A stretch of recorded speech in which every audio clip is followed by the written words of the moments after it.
નમસ્તે વિદ્યાર્થી મિત્રો, સૌથી પહેલા તો એડવાન્સમાં કોંગ્રેચ્યુલેશન. ધોરણ 9 નું જે પણ તમારું રિઝલ્ટ આવશે બહુ જ સરસ આવશે. તમે બધા ધોરણ 10 માં આવી ગયા તો ઘણા બધા વિદ્યાર્થીઓના મનમાં એક ક્વેશ્ચન તો 100% હશે કે સર બેઝિક ગણિત લેવું કે પછી સ્ટાન્ડર્ડ ગણિત લેવું. તો એના વિશે બધી જ ઇન્ફોર્મેશન હું તમને આજના વિડીયોમાં આપી દઈશ. તમે સ્ક્રીન ઉપર જોઈ શકો છો કે સર અમને ફાયદો શેમાં થશે, બંને વચ્ચે શું ડિફરન્સ છે, સારા માર્ક્સ શેમાં આવશે. જો આપણે બેઝિક ગણિત લઈએ અથવા સ્ટાન્ડર્ડ ગણિત લઈએ તો પ્રિપરેશન કઈ રીતના કરવાની, બંનેનો અભ્યાસક્રમ કેવો હશે, બંનેનું વેટેજ કેવું હશે, કયા ચેપ્ટરમાંથી કેટલા માર્ક્સનું આવશે, કેવા પ્રશ્નો આવશે, અમને શું ફાયદો થશે, બધી જ માહિતી વિદ્યાર્થી મિત્રો તમને આજના વિડીયોમાં મળશે. તો વિડીયોને તમારે ક્યાં સુધી જોવાનો છે? અંત સુધી. બીજી વસ્તુ કે તમારા માટે ધોરણ 10 માટે એક સરસ મજાનો આપણે પ્લાન કરી રહ્યા છીએ. જો તમે ભણવા માંગતા હોય પર્સનલી મારી સાથે ઓનલાઈન ઝૂમ ઉપર તમે મને જોઈ શકશો, હું પણ તમને જોઈ શકીશ. તમે મને ફેસ ટુ ફેસ કોઈ પણ ક્વેશ્ચન પૂછી શકશો. તો જો તમે ઇન્ટરેસ્ટેડ હોય તો સ્ક્રીન ઉપર હું તમને મારો નંબર આપી દઈશ, વોટ્સઅપમાં મેસેજ કરજો. બધી જ ઇન્ફોર્મેશન હું તમને 2 થી 3 દિવસમાં આપી દઈશ અને બહુ જ મજા આવશે. તો ફટાફટ વિદ્યાર્થી મિત્રો વિડીયોને લાઈક કરી ચેનલને સબસ્ક્રાઇબ કરી દેજો, કારણ કે આ ચેનલ તમારા માટે ખૂબ જ યુઝફુલ સાબિત થશે ધોરણ 10 માટે. બરાબર, ચલો. તો સૌથી પહેલા તો બેઝિક ગણિત અને સ્ટાન્ડર્ડ ગણિત તમને ના ખબર હોય તો હું કહી દઉં કે જો તમે ધોરણ 10 માં એક્ઝામ આપશો બોર્ડની તો ઘણી સ્કૂલોમાં સ્ટાર્ટિંગમાં ફોર્મ ભરાશે, અમુક સ્કૂલોમાં 5-6 મહિના પછી ફોર્મ ભરાશે અને ફોર્મમાં તમારે મેન્શન કરવું પડશે કે તમારે બેઝિક ગણિત લેવું છે કે પછી સ્ટાન્ડર્ડ ગણિત. તો સૌથી પહેલા તો 90% લોકો બેઝિક ગણિત લેશે, 5 થી 10% લોકો સ્ટાન્ડર્ડ ગણિત લેશે. તો સૌથી પહેલા તમારે સ્ટાન્ડર્ડ ગણિત ક્યારે લેવાનું એના વિશે જો હું તમને કહું તો એક જ વસ્તુ છે. ઘણા બધા વિદ્યાર્થીઓ 10મા ધોરણ પછી શું કરશે? સાયન્સ સ્ટ્રીમ લેશે. એમાં એ ગ્રુપ હોય, બી ગ્રુપ હોય. તમને આઈડિયા હશે, એ ગ્રુપમાં મેથ્સ આવે, બી ગ્રુપમાં બાયોલોજી આવે. એટલે કે જે લોકોને ડોક્ટર બનવું હોય એ બધા બી ગ્રુપ લે. બીએસસી કરવું હોય, ફાર્મસી કરવું હોય, નર્સિંગમાં જવું હોય. અને એ ગ્રુપમાં શું આવે? મેથ્સ આવે, એન્જિનિયરિંગ ની એ બધી વસ્તુ. કોમર્સમાં તમને ખબર જ છે, charter accountant, company secretary, CA, CS, BCom, MCom એ બધી વસ્તુઓ, બીસીએ, એમસીએ. આર્ટ્સમાં જે લોકો કોમ્પિટિટિવ એક્ઝામની પ્રિપરેશન કરવા માંગતા હોય, યુપીએસસી છે, જીપીએસસી છે, એ બધા વિદ્યાર્થીઓ નોર્મલી આર્ટ્સ લેતા હોય છે અને ડિપ્લોમા છે. બરાબર. તો સૌથી પહેલા તમારું લક્ષ્ય ફિક્સ છે કે સર મને 100% વિશ્વાસ છે, કોન્ફિડન્સ છે કે મારે સાયન્સ લઈને એ ગ્રુપ જ લેવાનું છે. 100%. જો તમને તમારું લક્ષ્ય ગોલ ફિક્સ હોય 100% કે સર મારે સાયન્સમાં જ જવાનું છે અને એ ગ્રુપ જ લેવાનું છે, તો તમારે સ્ટાન્ડર્ડ ગણિત લેવાનું. બાકી બેઝિક ગણિત તમારે દરેક જગ્યાએ ચાલશે. જો તમારે બી ગ્રુપ લેવું હોય, કોમર્સ લેવું હોય, આર્ટ્સ લેવું હોય, ડિપ્લોમા લેવું હોય તો તમારે શું લેવાનું? બેઝિક ગણિત લેવાનું. તમે કહેશો સર અત્યારે અમને કન્ફ્યુઝન છે, એક વખત અમે બેઝિક ગણિત લઈ લીધું, એના પછી 10મા ધોરણનું રિઝલ્ટ આવ્યું અને અમારે સાયન્સમાં એ ગ્રુપ લેવું છે, તો અમારે શું કરવાનું? તો પણ વાંધો નહીં વિદ્યાર્થી મિત્રો, તમે માર્ચ 2025 ની એક્ઝામ આપશો, એના પછી તમારું રિઝલ્ટ આવ્યું, સારું રિઝલ્ટ આવ્યું અને તમને લાગે છે કે મારે સાયન્સમાં એ ગ્રુપ લેવું છે, તો 2 મહિના પછી ફરીથી એક્ઝામ આવશે સ્ટાન્ડર્ડ ગણિતની, એ આપી દેવાની. એમાં તમે પાસ થઈ જશો તો તમે લઈ શકશો એ ગ્રુપ. ખબર પડી ગઈ?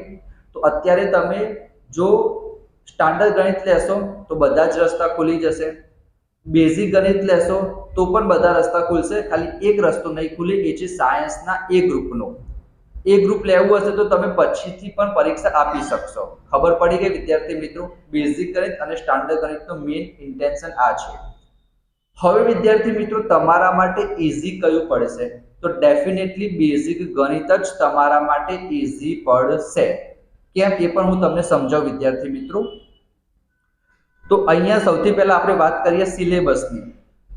તો બેઝિક ગણિત અને સ્ટાન્ડર્ડ ગણિત બંનેનો સિલેબસ વિદ્યાર્થી મિત્રો એક જ જેવો આવશે.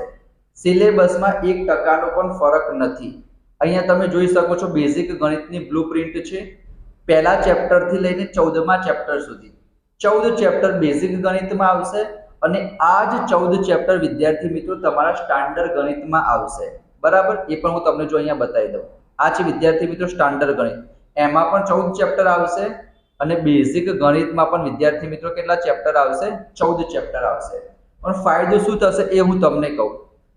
તમે છેલ્લા 2 ચેપ્ટર જો, આંકડાશાસ્ત્ર અને સંભાવના, અને એનું વેટેજ તમને કેટલું દેખાય છે? 16 અને 14, એટલે કે 30 માર્ક્સ. આ 2 ચેપ્ટર તમે કર્યા એનો મતલબ તમારા પરીક્ષામાં 30 માર્ક્સ પાક્કા. એના સિવાય 5મું ચેપ્ટર જો સમાંતર શ્રેણી, 7મું ચેપ્ટર જો યામ ભૂમિતિ, 13 ને 11 કેટલા થશે વિદ્યાર્થી મિત્રો? 24 અને આ 30 થઈ ગયા 54 અને 6 માર્ક્સ માનીને ચાલો તમારા MCQ માં આવી જાય, ખાલી જગ્યામાં આવી જાય, વિકલ્પમાં આવી જાય, ટ્રુ ફોલ્સમાં આવી જાય. એનો મતલબ કે તમે આ 4 ચેપ્ટર કર્યા, એનો મતલબ તમારા 60 માર્ક્સ પાક્કા 80 માર્ક્સના પેપરમાં. આ છે વિદ્યાર્થી મિત્રો importance of basic maths. Basic ગણિત લીધું, 4 ચેપ્ટર તમે કર્યા, તમારા 60 માર્ક્સ પાક્કા. સરસ મજાની મહેનત કરી 4 ચેપ્ટરમાં. તો એના સિવાય પહેલું ચેપ્ટર જો 2 માર્ક્સનું છે, એ ખાલી જગ્યા આવશે અને એક ખરા ખોટું આવશે. એના સિવાય વિદ્યાર્થી મિત્રો તમે જુઓ 11મા નંબરનું ચેપ્ટર, એ પણ 2 માર્ક્સનું છે, ખાલી 2 જોડકા જ આવશે. 9મું ચેપ્ટર છે ત્રિકોણમિતિના ઉપયોગો, એમાં ખાલી 2 માર્ક્સનો એક દાખલો આવશે, એને તમે નહીં કરો તો પણ ચાલશે. કેમ એ પણ હું તમને કહીશ વિદ્યાર્થી મિત્રો, વિડીયોને અંત સુધી જોજો. એનો મતલબ કે એટલા ઘણા બધા સ્ટુડન્ટ છે મારા કે જે લોકોએ 6 થી 7 મહિના કંઈ જ મહેનત નથી કરી, માત્ર 2 થી 3 મહિના મહેનત કરીને ગણિતના પ્રી બોર્ડના પેપરમાં 60 કરતા વધારે માર્ક્સ આવ્યા, 70 કરતા વધારે માર્ક્સ આવ્યા, ઇવન 75 કરતા વધારે માર્ક્સ આવ્યા, માત્ર 2 થી 3 મહિનાની મહેનતના કારણે.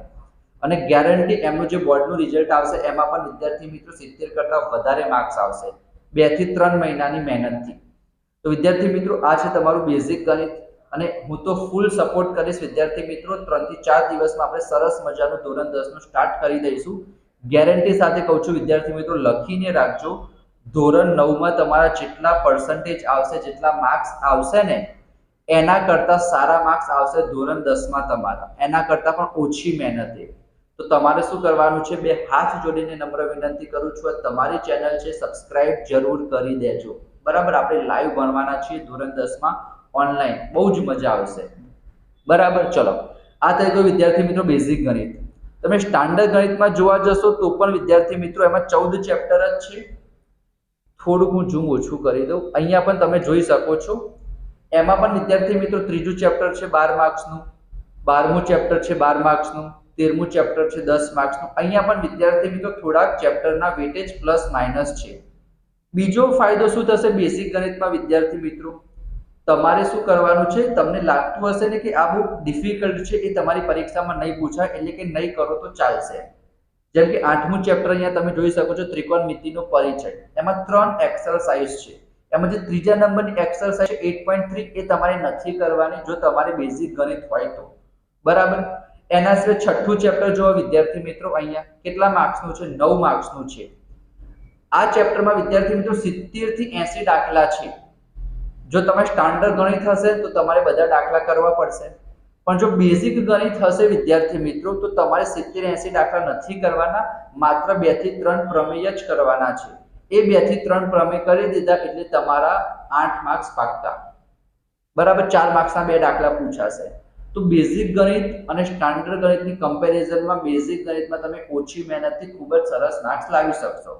અને જો તમે સ્ટાન્ડર્ડ ગણિત લેશો વિદ્યાર્થી મિત્રો તો પણ હું તમને એક સરસ મજાનું ફોર્મેટ આપી દઈશ, એમાં પણ તમે સરસ માર્ક્સ લાવી શકશો, પણ થોડીક મહેનત વધારે કરવી પડશે, બરાબર? ચલો, એના પછી ઇમ્પોર્ટન્ટ ક્વેશ્ચન શું છે વિદ્યાર્થી મિત્રો? ગયા વર્ષે નવી પેપર સ્ટાઇલ આવી, અહીંયા તમે જોઈ શકો છો, તમે સ્ક્રીનશોટ લઈ લેજો. ઇન્ટરનલ ઓપ્શન નહીં આવે, બરાબર?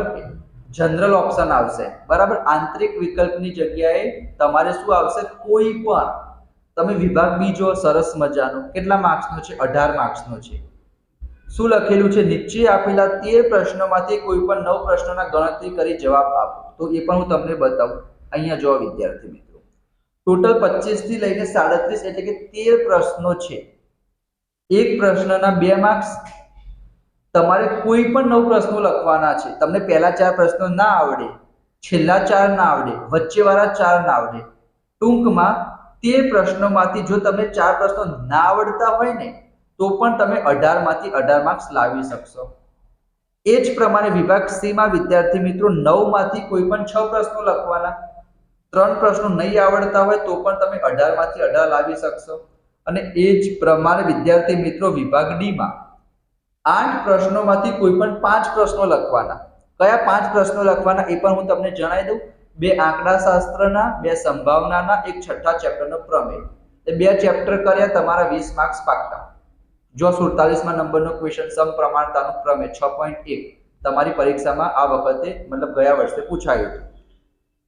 તો સરસ મજાની પેપર સ્ટાઇલ છે અને વિભાગ એમાં 24 માર્ક્સના હેતુલક્ષી આવશે.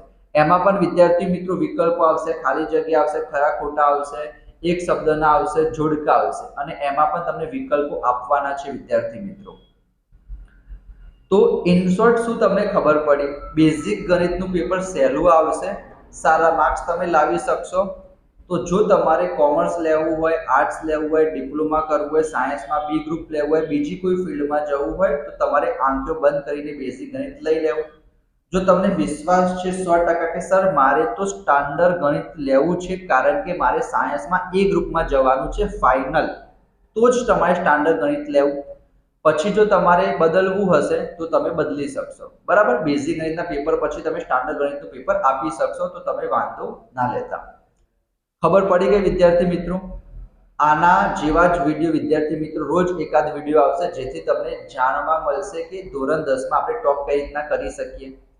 અને મેં તમને કીધું છે વિદ્યાર્થી મિત્રો, પર્સનલી મને મેસેજ કરજો, કોલ કરજો, હું તમને રિપ્લાય આપીશ. વિદ્યાર્થી મિત્રો તમારો જે કંઈ પણ ડાઉટ હોય એ કોમેન્ટ બોક્સમાં જણાવો અથવા વોટ્સઅપમાં મને મેસેજ તમે કરી દેજો. ટ્યુશન રખાવવું હોય તો પણ મેસેજ કરજો, બહુ જ મજા આવશે વિદ્યાર્થી મિત્રો. તો આપણે મળીશું નેક્સ્ટ વિડીયોમાં. તમારી ચેનલ છે તો ચેનલને સબસ્ક્રાઇબ કરી દેજો, તમારા દોસ્તો સાથે પણ શેર કરજો. તો મળીશું આપણે નેક્સ્ટ વિડીયોમાં. ત્યાં સુધી જય શ્રી કૃષ્ણ, જય સ્વામિનારાયણ, જય Somnath Mahadev, Radhe Radhe. Thank you so much.